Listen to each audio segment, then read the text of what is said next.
The self-destruct sequence has been activated. Repeat, the self-destruct sequence has been activated. This sequence may not be aborted. All employees proceed to the emergency car at the bottom platform. Okay, we lit it just like a fuse, so no need to pick and choose. Welcome to 2020, where we do more than interviews. The hottest be coming through, jumping knowledge on all of you. Get a peek at the front of you with the truth that they offer you. Yeah, hands up, we doing it for the culture. To give artists and businesses more exposure. Keeping it real and stay solid just like a boulder. It's about to go all the way down, can't get no lower. Chasing my dreams, know that they get no slower. But if I stay running, I promise they getting closer. Moreover, success my older. And if you're sleeping on me, I'm waking them up like Folgers. I told you, coming from the land with the tide roll. Well, we'll be on a whole different vibe though. We like to ride slow and keep our windows tinted so you really can see us like Stevie Wonder waking up with his eyes closed. Yeah, got the kind of flow that rock the boat. On my 16s of pounds of dope. And if you figure you can hang with me on the mic, then grab some rope. Matter of fact, better grab some hope while you at it. We keep it live, it's time to tune in. Turn up the sound on what you're using. It goes so hard, I think it's bruising. The show is 2020, no need to zoom in. Yeah.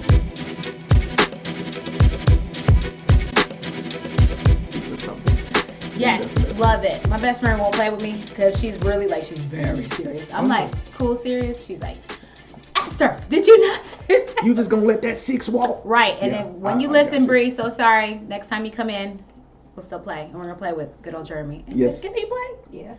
Hey. We got a party. We got a team. We got a team. Yes, I'm excited. Well, again, your boy, sir.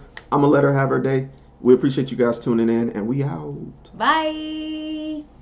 That's it. Yo. You will. That was amazing. That was amazing. Thank you, man. Yay! I appreciate that.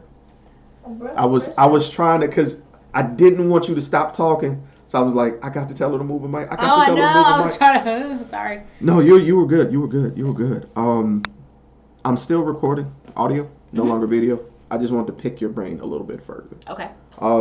With your spirituality. Mm-hmm. That is something I came into contact with, the crisis of faith. Right. What I had to learn, because I lost a series of events. I lost all the really important women beside my mom in like the span of like 3 years. Like my dad wasn't in my life, so technically raised majority by women. Like my great grandma literally taught me just about everything I know involving yards, barbecuing, everything a man probably should teach a guy. I learned from my great grandmother, and when she passed, I was like, I don't like you right now. I know you're there, but I can't stand you. Why'd you take her? Right. And I guess it wasn't a guess. It was a conversation I had with God. I talk to God like I'm talking to you. Right. I know some people like to get on their knees and pray and beseech ye, you know. No, regular conversation, Lord. Right. Okay. Right. So the conversation I had was, yo, you know she meant everything to me. Right. She's the one to keep me grounded. Right. Why did you take her away from me? Right. And in his response was basically, you don't know her. I created her. She is someone I placed in your life for a time. Right. All things return to me. Right. And I was upset at that response. Woo, but I got it. I got it though. I got it. Yeah. All things return to me. So that let me know that you have a time limit, sir. So what are you going to do? That's when I decided to move back. Because in Huntsville, I didn't finish school either. Right. I was just living. Yeah. I didn't have any purpose. I was floundering. Right. I hated myself. Almost had a suicide attempt. Right. And it'll get you there. Yeah. Man, depression is real. Yeah, it really is. One day, my best friend who I would talk to, well, not my best friend, one of my good friends. My best friend would be offended if I said that. One of my good friends. Okay, you got to touch the lines in that one, okay? So my good friend called me 3 or 4 in the morning in tears. Bro, you got to go home. Like, he's crying. He was like, God came to me and talked to me and said, if you don't go home, you will not make it. And I'm just like, him and I, on a spiritual level, will sit across from each other and just tell each other what it is. We don't sugarcoat it. Right. And I could tell from the sincerity and the pain in his voice that he was sincerely terrified. That I truly believe that God came to him in a dream and gave him that phone call to give him that urgency to get to me. And I listened. And I learned the importance of being obedient. Right. And I'm not where I want to be spiritually. Right. But instead of being complacent and not pursuing my journey, I am on my journey now. Right. My problem with church was I was just told stuff like you were. I was just doing stuff because I was following a duty. Right. But I won't say believe in it, I didn't understand it. It's like just being a soldier, you just follow orders, but you don't understand the orders and why they apply to you. Right. Now I'm starting to do that. Right. Now, and I don't mind saying my age. I'm about to be 33 this year. I hate that it got to this point, but I'm glad that a more mature me understands it now. Right. Because 20-year-old me would have just been like, you know what? Screw it. I don't believe in nothing. Right. Like, yeah. So I related to what you were talking about, that crisis early on. So. And you said a really powerful thing. Yeah, like when I didn't stress that when I said it earlier, my mom's death saved my life. I mean that her death, I had to see her death to see life in Christ. I understand that. You know, and it was almost like God, not almost, it was when it happened, her death, it was almost like a death for a death. Christ on the cross, death for a death. And I was like, dear Lord, wow. Like her death, your death, bring life. We're only made to pass through this life. And the fact that we are tangible beings and we want to touch and feel and comfort and be around. When we hear that somebody dies, yes, naturally in our flesh, it's sad. It's sad, but as a faith believer, we have to remind ourselves the hope of, hey, we're just passing through. And, you know, I could walk out this door myself, God forbid, you know, I might go, you know, and my biggest thing is, what did I leave? What did I stay? That is how I live every day now. What was my story? And when I opened my lips, did somebody see Christ in me? Like, did they see Christ to where they could be saved and they won't miss it? Because that's real. Like, the Bible is real. God is real. Jesus is real. He sent his son. And my other biggest fear is like, if I get up there and I missed it, like I thought I had it this whole time and I still missed it. That's another fear. Yeah. Like, yeah. I missed it. And you know, as all believers, every Christian that believes in the Lord right now, ones who dive in theology, like even like really dive in theology with the word, and ones who just read the word, just try to understand it, hide it in your heart. When we die with Christ as a believer, and it's just going to be you and him. And that's why it's like, Lord, each day for your mercy that I woke up, let me get it right if I didn't get it yesterday. You know, I'm still striving, as the word says, in him we are a new creation. So I'm just trying to get it right. And I know your grace, they're new every day. You're new every single day. And I just don't want to miss it. And I just want to ensure that, one, I believe, and I know I believe that my faith is going to keep pushing. And if I miss that day where I didn't have the best day, I know God still understands my heart, and that it doesn't change any factor that he still loves me and I still love him. So anything could happen. If my mom was still alive, there could be ifs, whats, and buts about anything. If we could change anything, I will say I would not be where I am with Christ right now in my relationship if my mom wasn't to pass. I probably would still be riding on the coast of my parents. Coattails and being a devout believer, then being a devout believer saves me when it doesn't. Right. You have your own personal relationship. And your own personal relationship is just what it is. Your own personal relationship. You can't live your relationship through Christ through somebody else. It does not work. You've got to know him for yourself. That's what I'm learning. That's why I'm kind of studying on my own. Yeah. And no disrespect to preachers or pastors. Right. I just need to study it and discern it and make it make sense to me. Yeah. Because your application and your method may not register to me. Right. And that's why I had to become brave enough to say I had to step away from my old church. Yeah. Because I wasn't being fed there. I just was hearing a guy up there talking. And when I came back here, I recently revisited, and I'm like, if this is my place, right, show yourself to me here now. Right. And I don't like calling out God, because when you ask God something, He's going to talk to you. And Right. sometimes He says stuff you don't want to hear. Mm-hmm. So I went in and I didn't feel anything. Right. In fact, the person speaking said something contradictory to what I had studied. Right. And so I was like, okay, that's all I need. Right. You know, I thank you for teaching me everything I know. I'm going to go find Him out here. Right. And I felt conflicted about that, but then I have another podcast host. His name is Casey. Casey is big on missionary work. Mm-hmm. He believes the work of the church is outside of the building. It is. And the way he put it to me was like this. And we were joking.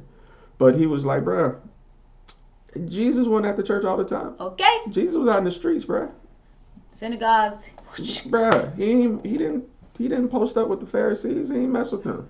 He was like, yo, y'all got it messed up. Me and my squad, we finna go out here and heal the people. Boo-doo-doo-boo. Right. How you doing? Right. And I get that now. Yeah. Amen.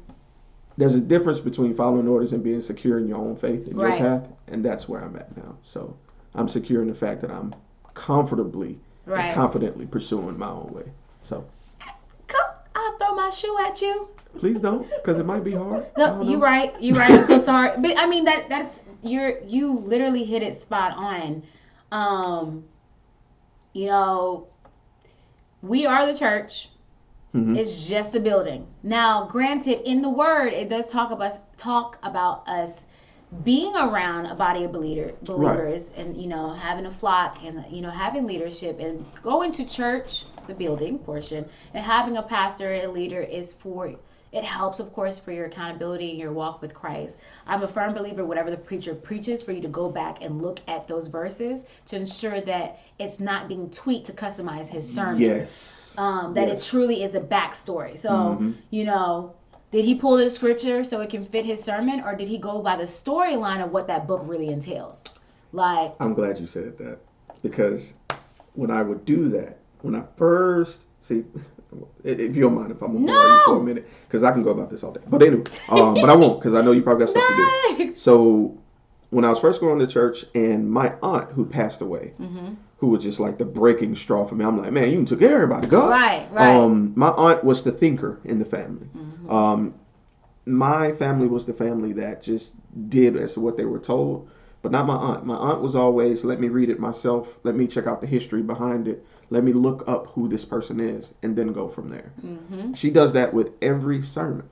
And she would go to Bible studies, and she would correct pastors who misinterpreted what was, in the Bible. And I was there a lot of time for that, and I was like, ooh, Auntie tripping. But, and being Pentecostal, we're apostolic, but apostolic and Pentecostal or same organization. Pretty much. That's the same thing. So, and that's kind of frowned upon on a woman to correct a man who's in the pulpit. But she stood by the fact that it is much better for me to correct you than for you to mislead a whole flock. And that stuck with me for so long.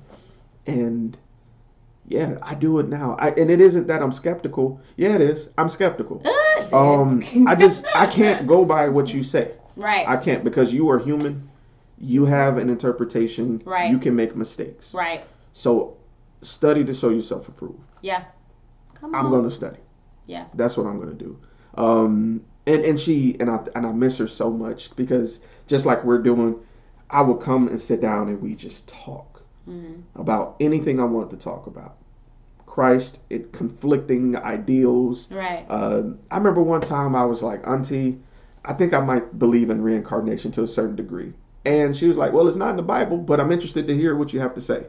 That meant the world to me. Right. And having that one person leave made me estranged from the family. And, that's another thing. Death also will show you some things about some family members. Man, what? I will tell you, I'm not as close as I would like to be with some family members, but it did show colors of things that, growing up, my parents would share with me, things, but they were, of course, when we go to family functions, they want everything to be according and nice. Yeah.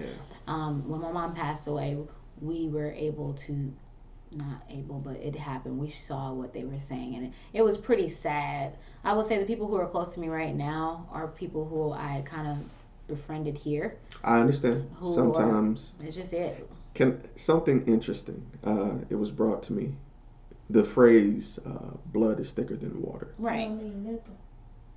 is actually misinterpreted. It sure is. It's the blood of the covenant is thicker than the waters of the womb. So people are actually thinking it means the blood of your family, your lineage, is thicker than water, which is family. No, it means the blood of God's word is thicker than any family relation.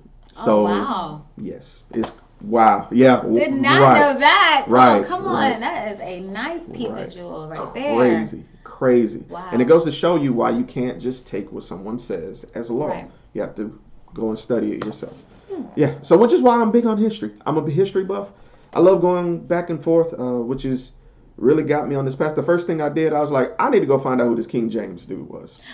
Yes. So that was the very first thing I did. And once I went from there, I went down a rabbit hole. And once I found out Psalms and pretty much Proverbs were poetry, and I found out the origin, anointing your head with oil. Do you know the story behind that? Not the story behind it. Mm-hmm. Okay, let me tell you what it's from. Tell me. Okay, throughout Psalms, even in the Lord's Prayer, it discusses you being led by a shepherd. Do you know why?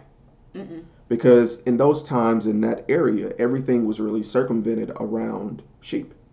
Okay, makes sense. So sheep would be plagued by these flies that would lay eggs in their eyes and cause infections, and they wouldn't be able to see. So that's why they had shepherds to kind of guide them, because they were ailed by this. Now, anointing oil came into the favor because they used to cover their heads with oils, because olive oil produces this smell that keep gnats and those flies away. So when it's like, he anointed my head with oil, he's doing that so your vision won't be blurred by the gnats and flies attacking the eyes of his sheep. Oh, wow. Yeah. Crazy. But it makes sense when you think about when they go and they anoint your head with oil. They always use olive oil. And I was trained, or not trained, but I was brought up using olive oil to cook, and also whenever like going to church and they anoint Two your head. separate ones. I got my olive oil there, yes. and I got mine in the kitchen. So I understand. And what a bless. Oh. Yeah. That's the brand too. That Pompeian. Woo, that's during the Roman days. Look, I got it in the car too. Hallelujah. Look, keep them on. Stay strapped is what I say. But yeah, that's what I came. And I always wanted to know these things. So, because I'm an amazing story. Yeah, because I'm weird. I like trivia like that. But I was always like, why do they keep talking about sheep? Right. But that's why. That's what was big around then. That was the primary source of meat and everything. They had shepherds everywhere. And so David, who did majority of Psalms and stuff, right. David was just spitting poetry based on what he seen. All he known was, the regular people, most of y'all are shepherds. I mean, they had their carpenters and their seamstresses and all that, but a lot of the main core people were farmers, and a lot of the farmers had sheep. And so the greatest parable is to make it plain, is to describe the circumstance you're surrounded with and make a parallel. So yeah, that's why I talk about sheep so much. And shepherds. I did not know that. That's amazing to know. Yeah. I know I read through a few parts of Psalm, and knowing that David was just mad one day, happy one day. But isn't that us though? Yeah, that's true. Like, and David wasn't perfect. He was. Not at all. He was one of us. He sure was. He wasn't exactly happy with God, and he wasn't the best model person either. And he was, but I would say he's a state example of what we can be like. Upset, happy, sad, emotional, whichever. There was one time he was like, God, no, I'm not doing it today. I'm not working. When I read the Bible, I normally think of it. No, that's how we should, because we ain't gonna be walking around talking about thee, they, and show, and yeah. Anybody get it? I love the story of Noah's Ark, because when I read that story, man, I laugh so hard, because when God speaks, you want me to do what now? You want me to do what? And I'll be like, God says, man, when he wiped out everybody, I'll never forget, there was this verse that I read. He was like, you know what? This is how I read it. I'm not going to wipe y'all out no more when y'all disobey me. I'm going to send somebody in the future to help y'all to be your mediator. It's Right. the funniest thing. Like, I read this verse. I can't think of the specific of this verse, but the verse pretty much talked about how God was sad. Like, he was sad because he wiped out the whole nation. Like, the people didn't think he was going to wipe them out. I But have a theory on that. you feel me? Like, he was like, y'all time and time again are disobeying me. And I done Right. told y'all that if y'all do this, I'm going to do that. And he was like, I'm not going to show mercy. And then he wiped him out, but it showed God's compassion and his emotion. Like, you know what? He was sad that he did that, but he Right. wanted to let you know, like, no, I was still being serious. But he's like, you know what? I'm going to let y'all know in the future, somebody's going to come and be your mediator that is going to fend for y'all. So I don't do this any longer. Like, I do not do this anymore. And that they will literally be a defense for you. Let's a shield. go there. Let's go there. So, old God was like the first parent. Okay. He was like with his first child, like, look, you touch that, I'm going to beat your ass. Okay. You don't get a whooping. And then he started whooping. And then he's like, you know what? I did go a little hand on that last time. Got a little whelp on your hand, huh? I knocked down the Tower of Babel. I did drown them all. Okay. You know what? Maybe we might want to try this grace thing. Right. One more time. Let me put on some flesh and Okay. go down there and talk to him, see what we come up with. Somebody Hey, yo, walk Holy the land. Spirit, I need you to.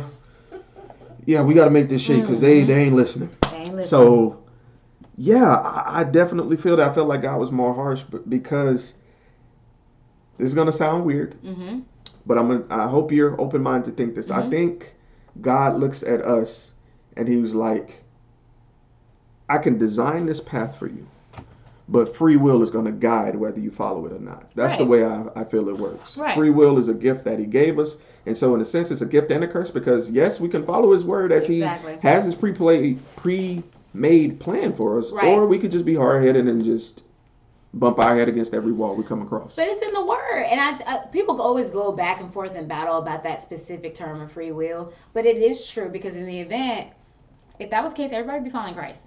Everybody be following Christ, and we would be literally, even though God knows what's going to happen, like He knows, He knows, He understands, but He still gives us that free will. Right. He gave the free will, as you can see, Adam and Eve, and here we are, here it broke. He wanted it to happen in a certain way, but I mean, hey, the free will, when we know that the enemy, Satan being on the earth, we're fleshly human beings. So it happened. It just really did. So free will is there. Do you choose to believe? Because He's not going to force you. No. Not at all.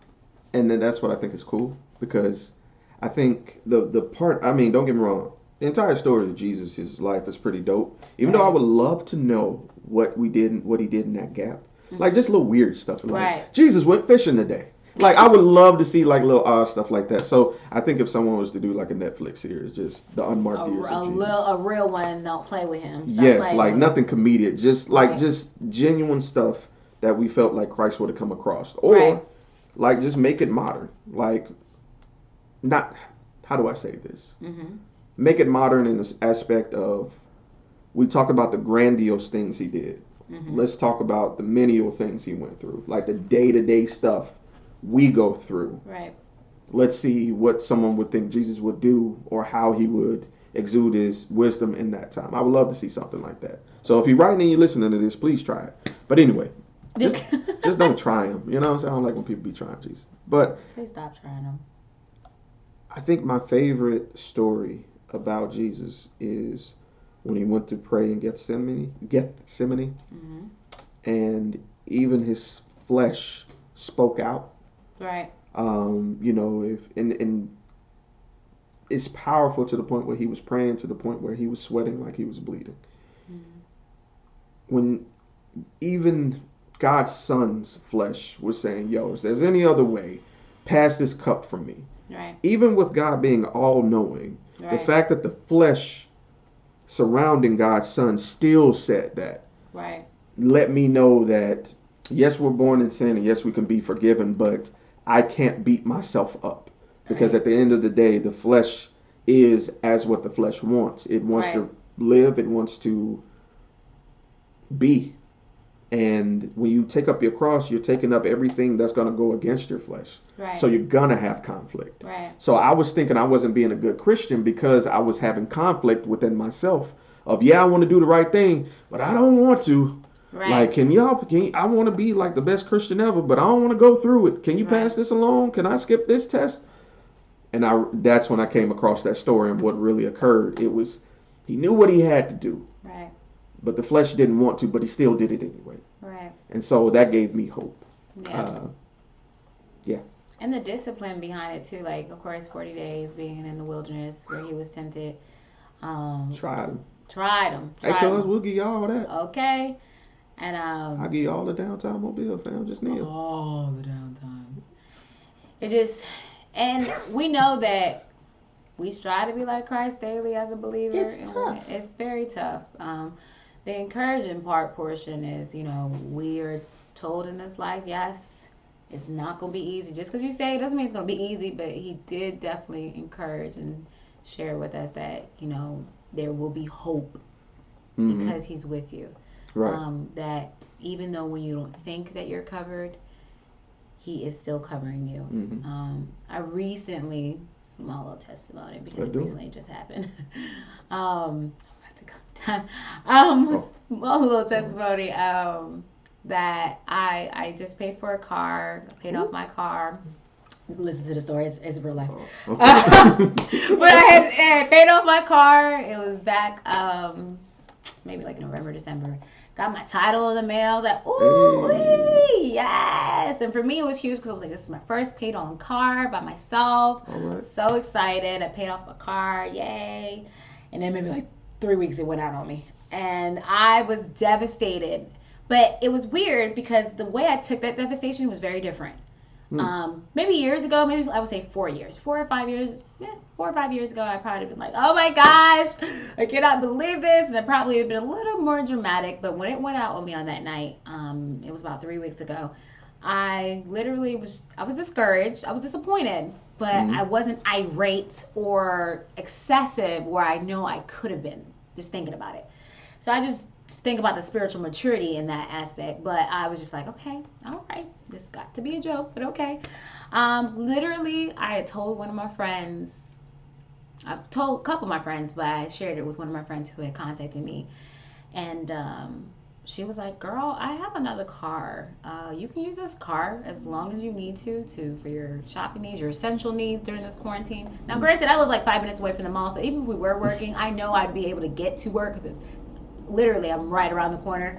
But the fact that within less than 24 hours, I was able to get another vehicle that it was my friend that she was giving me or lending me at that time for any kind of need. And the thing about it is, she still was driving me places, went to a couple car lots with me, anything I needed during the time. You know what I mean? And so I was super thankful then. And I was like, God, I know you're doing something, because when my car went out, I was very peaceful. Now within less than 24 hours, not only do I have somebody that's helped me, and any one of my friends would have done it anyways, but this specific person, I know you literally brought in my life for real and a reason during this time. I've been her friend for years, but the way she was there for me, I know God really placed her in that position for that moment during that time, knowing that this was going to happen and how she did it. It was just it was just beautiful. It was a beautiful thing. So here I am, like, God, thank you. I'm super humbled. Like, less than 24 hours, my own car went out, but she has a whole new car. Not using, paying on it, but she has it, and it's just sitting in the parking lot. She's like, girl, please, I have no problem. Please take it. Go ahead. Not stressing it, whatever. So for me, during this quarantine, not knowing when we were going back to work, I wasn't stressing because I wasn't, just at home. But I literally was like, I need to still find a car, because I can't have this lovely lady's car for the rest of my life.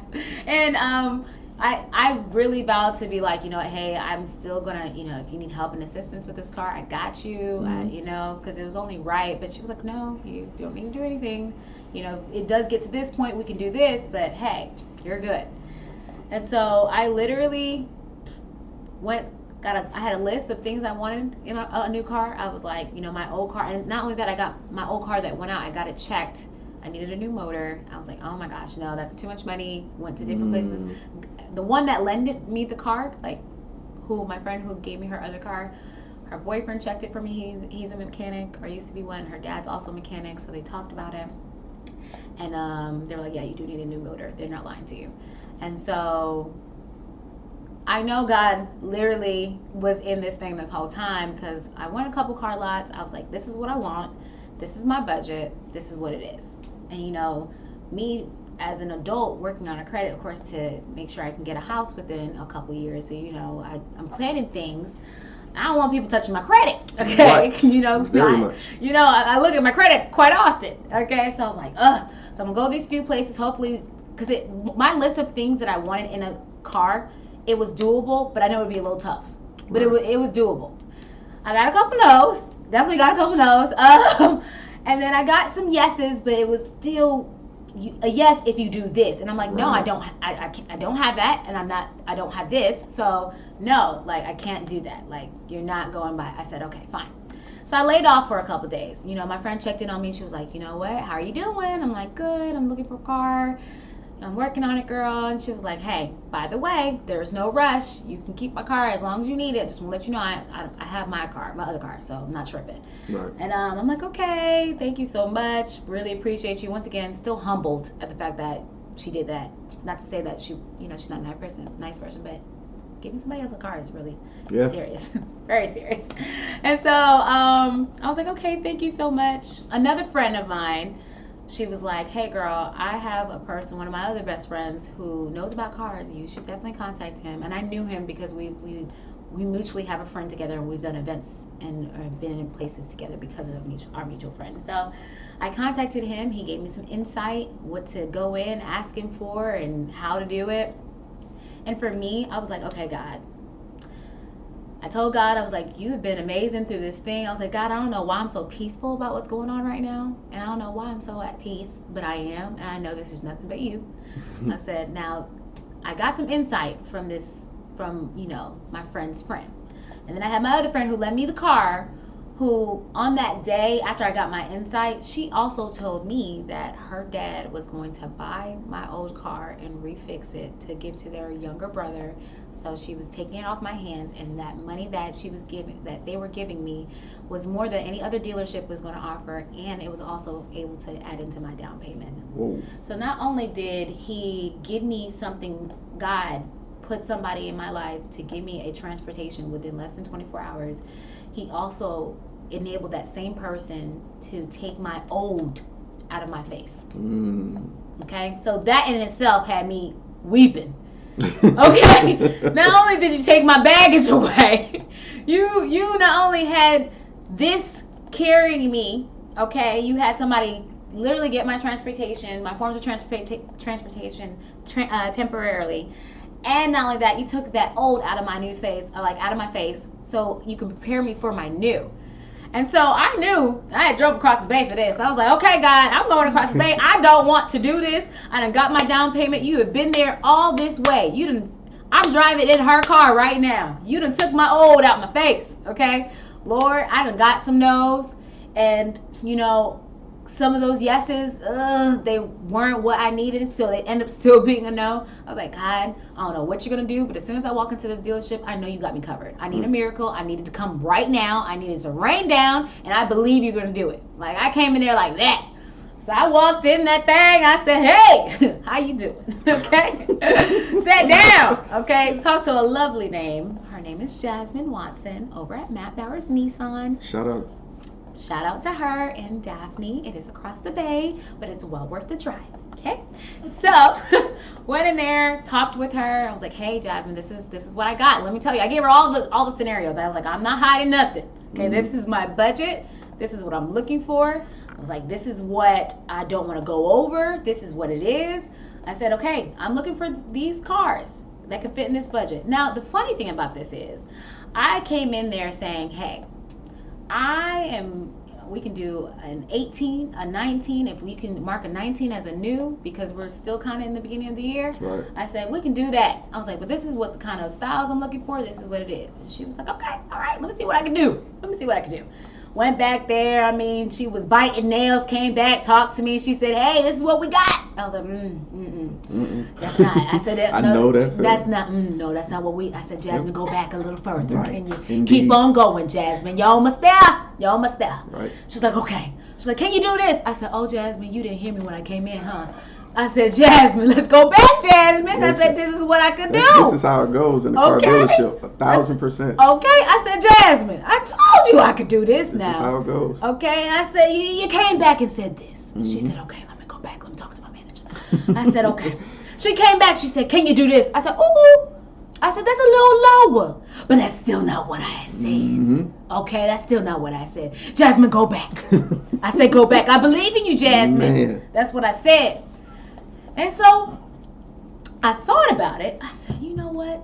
I can't do what she came back for the second time because I already talked to her about it. I don't know why she came back, but that's okay. I said, I can meet her halfway. The Lord has brought me well over. I said, because I came over on the highway and the bridge. I can go back a little more. I said, let me meet her halfway on her request. She said she wanted this. I said I couldn't do it. I said, but you know what? The Lord has made provision. I could do halfway of what she's asking. I said, Jasmine, come back. I gave my 2 fingers. I said, Jasmine, come. Jazz. Can I call you Jazz for short? Jazz. Come on back. I got something for you. I said, what if I'm able to do this? Okay. What if I'm able to do this for you? She said, okay. All right. Let me bring that to my manager. I said, okay. All right. I said, but that's it, Jasmine. I said, don't come back here asking me another question. I said, that's what I can do. I said, this is all I can do. I said, this is my final answer. She said, okay. She was so sweet, so sweet. I mean, I was cutting up, so sweet. So she comes back, and as she comes back, she's like, we're still working, so just hang tight. I said, okay. So she actually had another customer walk in, so she was trying to guide them and whatever. So this was like a 2.5 hour process. So maybe on the 2:45, 2 hours and 45. Okay. Her manager comes around the corner now. He comes around the corner, and his tone of voice was really like mellow. So he was like, Miss Lewis, we appreciate you for waiting. And so in my mind, that voice sounded like a denial. So and I was like, Emma was like, here we go. I said, okay, but I'm ready for it. And I literally said that within seconds. But as he was talking, as I said that within seconds, he was like, Miss Lewis, thank you for patiently waiting. He said, we were able to approve you for your car that you're looking for. And not only is it the car you're looking for, but it is a 2020. I said, ow! It's a what? I said, what? It's a what? And so for me, just thinking about, for me, why it's very personable and very personal, for myself in this moment is because thinking about where I have worked myself from and where I'm at right now. And for some who, of course, my dad and I had not seen eye to eye with my career choice. We've shared a couple disappointments back and forth because of it. Like I said, growing up in a foreign home, that's not what they don't see like the beauty industry, cosmetology as like a successful career. And he doesn't understand that as an old school head of what it is right now. So working hard for where I am right now and knowing that, I wouldn't be here without Christ.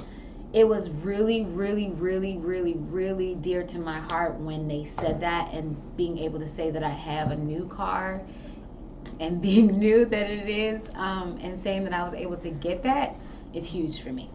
Huge. Congratulations. Yeah. Thank you. It's cute little bundle for myself. I love it. What you got? You didn't tell me what you got. It's a 2020 Nissan Versa. I love it. It's a cute little baby. It's all black. Very spacious, but it's great for my toot toot. I just love it. I love it. But it means so much for me. It means a lot. Because it was just enough, what I needed. Yeah. It was in what I personally wanted. Nobody else. Even that I came in like, this is what I want and this is the budget that I have. I literally looked like, if I'm going to work for this budget, I want to be happy with the car that I'm going to get. Absolutely. And I'm just extremely happy. And the fact that they were able to do it, and I told God, and it's okay to talk to God and be like, hey, God, this is what I want. I'm crying to you as my child, as your child, that I'm going through this and I need this. I need you to come on down. Don't leave me hanging. And every single thing that I had on the list, not only was it exceeded, but it was well within my means and well with extra just he blessed me upon blessings. Like Abundance it was is the a word. whole abundance. Thank you. Everything that I thought, he exceeded my expectations pretty much. I said, hey, I want to do this. The car note was a lot lower than I had thought and well manageable.